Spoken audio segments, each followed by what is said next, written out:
Hello students, आज के online class में आपका स्वागत है। पिछले दो वीडियो में स्टूडेंट्स हम लोगों ने दो चरों के रैखिक समीकरण की परिभाषा, उनकी प्रकृति और उनको ज्ञात करने की यानी कि उनको हल करने की कुछ विधियों पर बात की थी। कौन कौन सी विधियां स्टूडेंट्स? पहले तो आलेखी विधि, यानी दिए गए दोनों रेखाओं के समीकरण का आलेख खींचकर हम लोग उसके उभयनिष्ठ बिंदुओं को ज्ञात कर लेते थे। इसके बाद उसकी प्रकृति देखी। फिर इसके बाद स्टूडेंट्स हम लोगों ने विलोपन विधि देखा, उसके कुछ प्रश्न भी हल किए गए। फिर इसके बाद स्टूडेंट्स हम लोगों ने प्रतिस्थापन यानी सब्स्टिट्यूशन मेथड के बारे में भी बात की। आज हम प्रमुख विधि वज्र गुणन विधि के बारे में चर्चा करेंगे स्टूडेंट्स। ये बहुत ही इम्पॉर्टेंट मेथड माना जाता है स्टूडेंट्स। जब भी प्रश्नों में अलजेब्रिक टर्म आने लगते हैं तो हम लोगों को इस मेथड की सहायता से चरों का मान ज्ञात करना सबसे आसान लगता है। इसको अगर आप स्टूडेंट्स ठीक से समझ लेंगे तो स्वाभाविक रूप से आप किसी भी बड़े से बड़े प्रश्नों को भी बड़ी आसानी से सरल कर लेंगे। आइए स्टूडेंट्स, आज हम देखते हैं दो चरों के रैखिक समीकरण को हल करने की वज्र गुणन विधि यानी क्रॉस मल्टीप्लिकेशन मेथड। आइए स्टूडेंट्स, आप लोगों ने देखा है यदि दो चरों का रैखिक समीकरण a1x plus b1y plus c1 बराबर 0 और a2x plus b2y plus c2 बराबर 0, ये तो इक्वेशन दिए हों स्टूडेंट्स। आप जानते हैं यहाँ a1 b1 c1 a2 b2 c2 क्या है? वास्तविक संख्या है। और चर कौन है? x और y। स्टूडेंट्स, अगर आपसे कहा जाए इन दिए गए समीकरणों को हल करें और हल करने पे आप x और y का मान प्राप्त करिए, तो स्टूडेंट्स आपको पिछले वीडियो में हम लोगों ने देखा था विलोपन विधि, प्रतिस्थापन विधि। उनमें से किसी विधि का प्रयोग करके आप चरों को ज्ञात कर सकते हैं। अगर आप y का विलोपन करना चाहें स्टूडेंट्स तो इसमें b2 का गुणा, इसमें b1 का गुणा कर दें, घटा देंगे, ये कट जाएगा। आइए स्टूडेंट्स हम देखें समीकरण 1 में b2 तथा समीकरण 2 में b1 का गुणा करने पर स्टूडेंट्स गुणा करके देख लें। b1 का गुणा करेंगे, इसमें b2 का गुणा करेंगे तो ये हो जाएगा a1 b2 x plus b1 b2y और प्लस स्टूडेंट्स मल्टीप्लाई आपने b2 का किया है, सो b2 c1 is equal to 0 में मल्टीप्लाई करेंगे आप तो 0 प्राप्त। ये हो गया इक्वेशन नंबर 3। अब यहाँ स्टूडेंट्स आप b1 का गुणा करिए तो a2 b1x और plus b1 b2y is equal to b1 c2 और 0 का इधर गुणा करेंगे स्टूडेंट्स तो 0 में मल्टीप्लाई करेंगे b1 का तो आ जाएगा 0। इक्वेशन नंबर कौन सा मिला स्टूडेंट्स? ये दो समीकरण आपको प्राप्त हो गए। आपने देखा होगा स्टूडेंट्स y और उनके गुणांक, ये देखिए ये पद आपको एक जैसा दिख रहा है और चिन्ह भी समान है, अर्थात अगर हम घटा दें यानी घटाएंगे तभी चिन्ह विपरीत होगा और तभी कटेगा यानी विलुप्त होगा। तो घटाने पर जिसे घटाते हैं उसका चिन्ह बदलता है। समीकरण 3 से समीकरण 4 को घटाए स्टूडेंट्स, इसका चिन्ह बदला, इसका चिन्ह बदला, इसका चिन्ह बदला और इसका भी चिन्ह बदल गया। ये दोनों स्टूडेंट्स कट गए। ये देखिए आपने x कॉमन ले लिया, यहाँ प्राप्त हुआ a1 b2 minus a2 b1 और स्टूडेंट्स इसको आप देखिए plus b2 c1 minus b1 c2 is equal to 0 प्राप्त हुआ। इसको और सरल करेंगे आप तो मिलेगा इतना x is equal to students, इसको इधर लाइए तो b1 c2 minus b2 c1 प्राप्त हुआ। सो x की वैल्यू आपको मिल गई b1 c2 minus b2 c1 divided by a1 b2 minus a2 b1। Students आपने विलोपन विधि का प्रयोग करके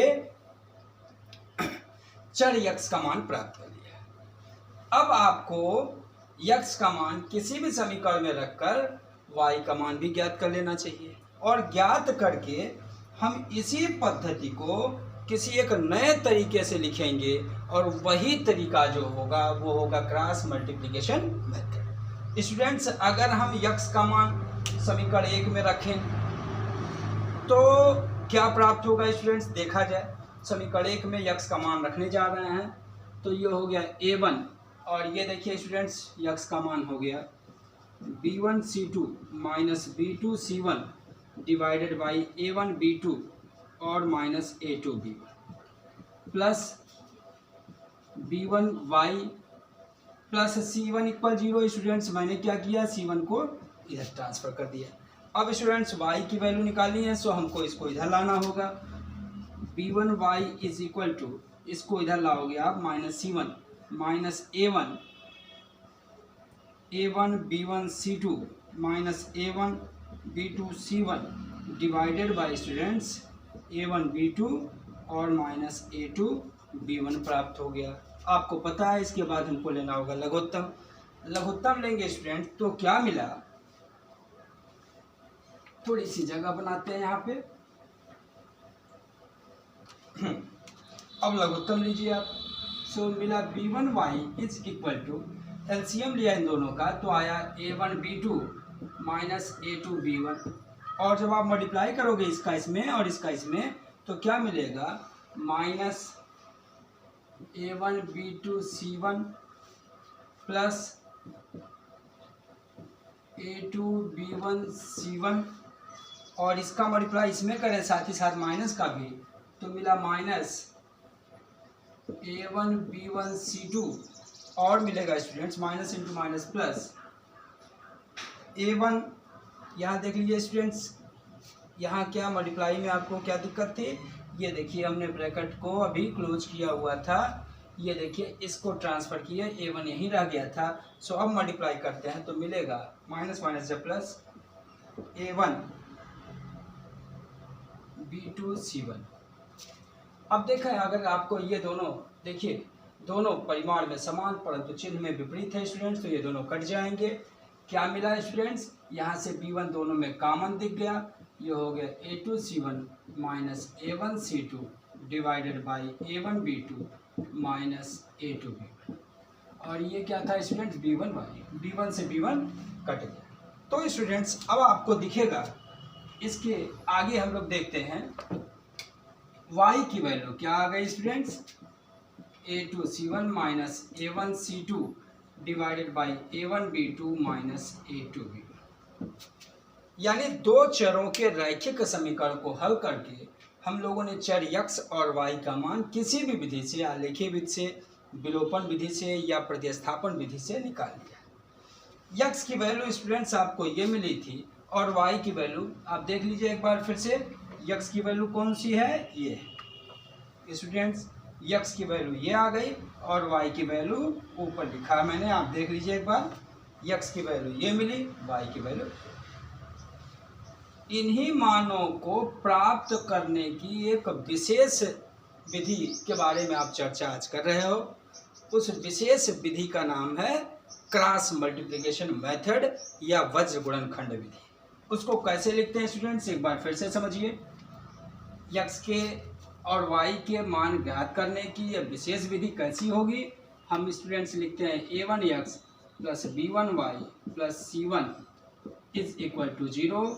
दूसरा इक्वेशन क्या था students, a2x plus b2y plus c2 बराबर 0। ये दो समीकरण होते हैं।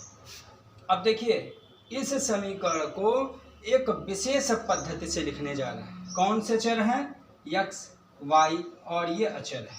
सो हम अगर इधर शून्य लिखा हो स्टूडेंट्स, यानी अचर इधर हो इधर शून्य लिखा हो, तो हम इसे लिखेंगे x, y और 1। ध्यान रहे फिर से मैंने कहा, यदि इधर शून्य हो स्टूडेंट्स तो हम इधर लिखेंगे 1, और यदि अचर इधर हो तो यहाँ लिखेंगे -1, अथवा अचर को उधर हम ट्रांसफर करके इधर शून्य बना लेंगे।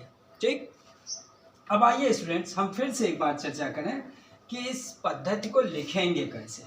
ये देखिए, ये देखिए, ये देखिए, यानी दो चर दिए होंगे तो दो चरों के रैखिक समीकरण दिए होंगे तो उसमें चर x और y को हम लिखने की एक विशेष पद्धति का प्रयोग करने जा रहे हैं।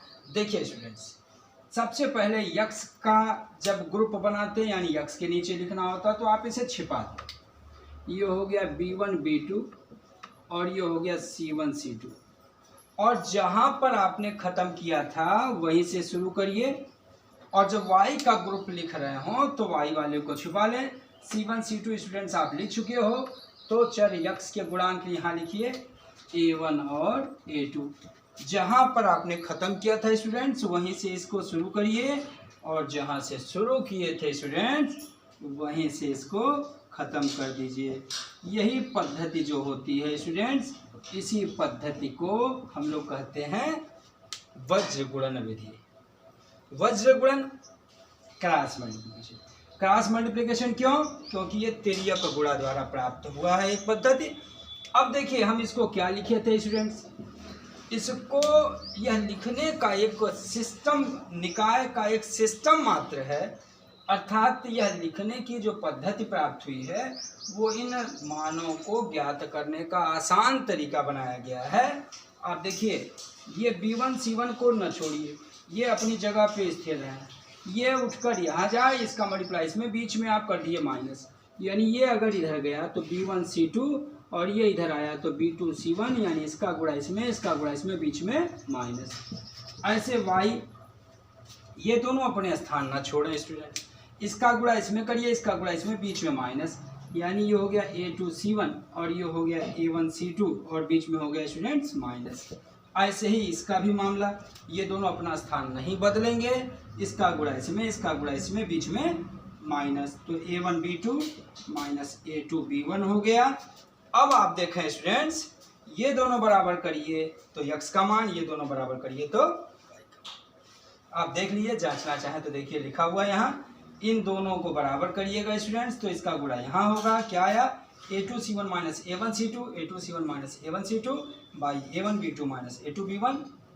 ठीक है स्टूडेंट्स, यानी लिखने की जो ये पद्धति थी, चूँकि इसमें तिर्यक गुणा द्वारा यह प्राप्त किया गया है, इसी कारण इसे वज्र गुणन या तिर्यक गुणन या क्रॉस मल्टीप्लिकेशन मेथड के नाम से जाना जाता है। स्टूडेंट्स, इसमें विलोपन विधि, प्रतिस्थापन विधि, तुलनात्मक विधि या आलेखिक विधि की आवश्यकता नहीं होती। हम सीधे दो रैखिक समीकरणों के अचर, इधर देखिए, इधर शून्य बना लेते हैं अचर को उधर पक्षांतर करके, और फिर x y को लिखने की यह विशेष पद्धति को अपना लेते हैं। इन दोनों का क्या, ये दोनों अपने स्थान नहीं छोड़ते, इसका गुणा इसमें, इसका गुणा इसमें, बीच में माइनस, इसी प्रकार इसका, इसी प्रकार इसका। चूंकि ये तीनों बराबर होते हैं तो ये दोनों बराबर करते हैं तो x का मान, ये दोनों बराबर करते हैं तो स्टूडेंट्स y का मान प्राप्त होता है। इसी तरह से हम कुछ एक आध उदाहरण भी आपको दिखाएंगे, एक आध एग्जाम्पल देख लीजिए, कुछ घर पर और आपको अभ्यास करना होगा स्टूडेंट्स। चलिए एक क्वेश्चन लेते हैं, 3x + 4y = 7 और x - y = 2। स्टूडेंट्स अगर इसको सरल करना हो या 3x - y = 2 कर दें, थोड़ा सा कैलकुलेशन आसान हो जाएगा स्टूडेंट्स। मैंने कहा था इधर शून्य बना लीजिए, यानी इसको ट्रांसफर कर दीजिए। चलिए ये आ गया बराबर 0 और उधर पक्षांतर किए आ गया बराबर 0। ये रहा समीकरण 1, ये रहा समीकरण 2। अब समीकरण 1 और 2 से स्टूडेंट्स हम ग्रुप बनाते हैं, 1 व 2 से। कैसे, किस प्रकार स्टूडेंट्स बनेगा ग्रुप, देख लीजिए। x y और अचर इधर शून्य है, अचर उधर है, तो 1 डिवाइडेड बाई बराबर बराबर। अब क्या करें स्टूडेंट्स, x का ग्रुप बनाते हैं तो x वाले को छुपा लीजिए, y का गुणांक +4 प्लस लिखते नहीं है, y का गुणांक नीचे वाले -1 और ये हो गया -7 और ये -2। ऐसे ही जहाँ पर ये खत्म किए वहाँ से शुरू करोगे स्टूडेंट्स, और जब y का ग्रुप बनाते हैं तो y को छिपा लेते हैं। जब देखिए आप यहाँ ये लिख चुके हैं तो बाकी बचा x का गुणांक यहाँ आया 3, इसको हम लोगों ने लिख दिया 3। जिस पर ख़त्म करना है वहीं से शुरू कर दीजिए, और जहाँ से शुरू किए थे स्टूडेंट्स वहीं पर ख़त्म कर देंगे। ये देखिए लिखने की यह विशेष पद्धति, अभ्यास द्वारा इसको आपको तैयार कर लेना होगा। आइए फिर से देखें, मैंने कहा था ये दोनों अपने स्थान नहीं बदलते, इसका गुणा इसमें, इसका गुणा इसमें, बीच में माइनस, इसका गुणा इसमें होगा तो -8 हो जाएगा स्टूडेंट्स, इसका गुणा इसमें होगा तो +7 हो जाएगा, और बीच में मैंने कहा था माइनस लगा दीजिएगा स्टूडेंट्स, बराबर y डिवाइडेड बाई इसका गुणा इसमें -21 हो गया, इसका गुणा इसमें -6 हो गया, और बीच में मैंने कहा था स्टूडेंट्स माइनस लगा दीजिएगा। 1 डिवाइडेड बाई इसका गुणा इसमें -3 हो गया, इसका गुणा इसमें 12 हो गया, और बीच में students minus x divided by ये कितना हो गया -15 हो गया, y डिवाइडेड बाई माइनस गुणे माइनस प्लस हो गया, ये आ गया -15 स्टूडेंट्स, और ये देखिए स्टूडेंट्स -15 हो गया। इन दोनों को बराबर करिए, -15 कट गया, x की वैल्यू आ गई 1, और इन दोनों को बराबर करोगे स्टूडेंट -15 कट गया, y की वैल्यू भी आ गई 1। अगर आप उत्तर का सत्यापन करना चाहें तो किसी समीकरण में रखकर देख लीजिए, x की जगह 1, y की जगह 1, 3 एक कम 3, 4 एक कम 4, 3 4 7, 7 से 7 गया स्टूडेंट्स 0 आ गया। तो आज के वीडियो में हम लोगों ने स्टूडेंट्स दो चरों के रैखिक समीकरण को सरल करने की सबसे प्रमुख विधि वज्र गुणन यानी तिर्यक गुणन अथवा क्रॉस मल्टीप्लिकेशन मेथड के बारे में जाना।